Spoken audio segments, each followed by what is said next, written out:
Peak of the week Wednesday, things are quiet for the most part. We'll be looking for some breezy conditions coming our way as we get into the Thursday period of time, and then, yes, cooler for the weekend, but we're just not seeing too much of anything in the way of winter weather per se over the next several days. I'm Chief Meteorologist Austen Onek. You're watching News 12's video weather blog, Weather Overtime. Thanks for stopping on by. More weather always available again at wdef.com/weather, or find me out there. I'm on these various social media networks on one form or another. Let's go ahead and get started and show you a little bit more about what's going on. Mainly clear skies to the south, but a lot of clouds coming in from the west as we overlook the waters of Island Cove, Marina, and Resort.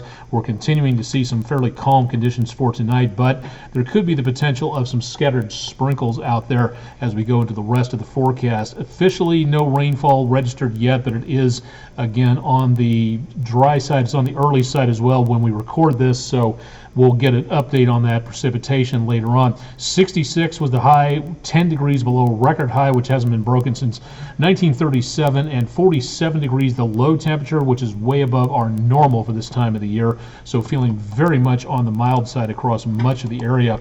For our weather window picture from yesterday and today, thanking Bianca Russell and thanking all of everybody who has sent in some marvelous pictures out there.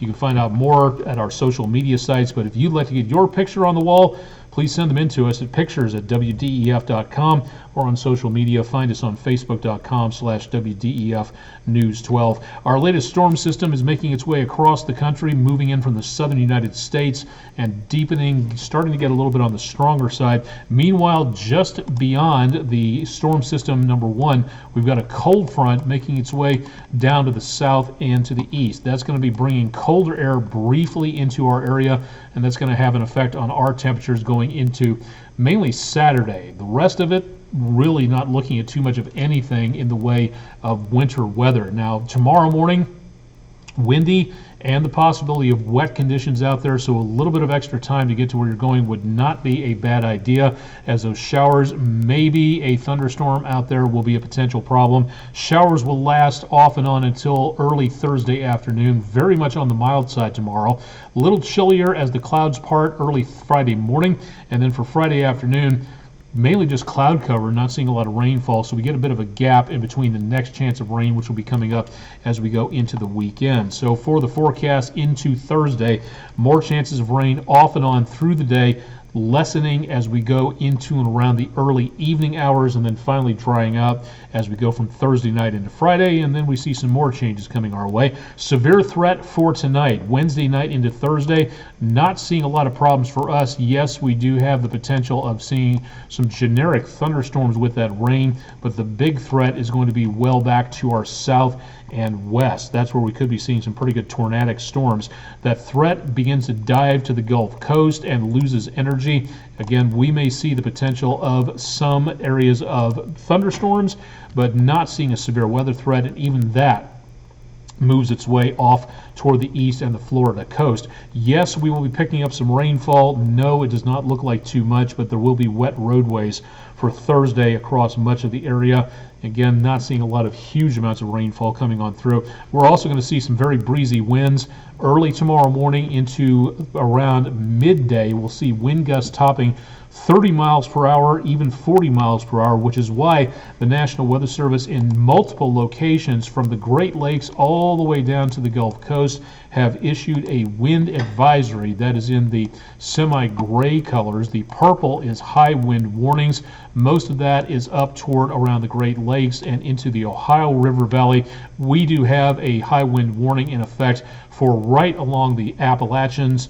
Does not affect at this time anything in the News 12 viewing area. Southeastern Monroe County, you are under a wind advisory, and likewise for the Cumberland Plateau and back into around northeastern Alabama, winds may be gusting around 40 miles per hour plus either way in any of these locations, and still will be breezy into portions of the rest of the Tennessee River Valley, just not as much as in the higher elevations. Please be aware that we could be looking at some very choppy conditions out there for the next several days. From the next few days into next week, yes, there will be chances of rain Saturday into very early Sunday, drying out, and that temperature change coming on through gives us again some milder numbers out there. We also see again some very mild numbers easily into next week. And Tuesday night, right about the time everybody's getting out and about for Valentine's Day, could be a bit of a problem out there with some scattered showers, but it does not look like severe weather. And outside of that one little drop in temperatures coming up on Saturday, there's really not a lot of winter weather to talk about out there anytime soon. February not really feeling like February for the time being. If you would like to visit your classroom, please request a visit at wdef.com/weather and click on Weather in the Classroom for more. Don't forget that the next Skywarn training session for Hamilton County and Chattanooga residents will be coming up this Friday, 6 p.m. at Memorial Hospital Community Rooms. And then next Thursday, from about a month from now, it'll be held at the Hamilton County for Chattanooga residents in the UTC Library at Vine and Douglas Street. Register to attend. It is totally free, but you do need to register for a seat because seats can fill up very quickly, and the National Weather Service would like to know who's going to be attending. More meetings coming up for various Tennessee counties. We do not have any training sessions for Alabama or North Georgia at this time. When the National Weather Services that cover those areas start to announce the meetings, we will let you know, so keep it tuned to News 12. Ray, Monroe, and Marion counties also going to be doing some meetings in the next several weeks, so if you live in and around these areas and can't make it to Chattanooga, register for your seat again at weather.gov/MRX. And all of this and much more, we'll have it on our social media pages, so stay tuned for much more on that through various places online. You can find us out there someplace, at least me. More on News 12 at wdef.com/weather. Getting into the rest of the forecast, again, not bad. Chip will have your update bright and early for Thursday morning, so tune into the morning show out there, and he'll give you an update as to what's going on. And we'll, of course, also keep you updated as we go throughout the next couple of days on what the possibility of more thunderstorms may be. Questions, concerns, ideas, complaints, if you absolutely must, drop me a line at aonek@wdef.com. Love to know what you think of this program and anything else you might want to see included on this on a regular basis, so stay tuned for more on that. I'm Chief Meteorologist Austen Onek. You've been watching News 12's Weather Overtime. Stay tuned for much more with News 12 on air and online.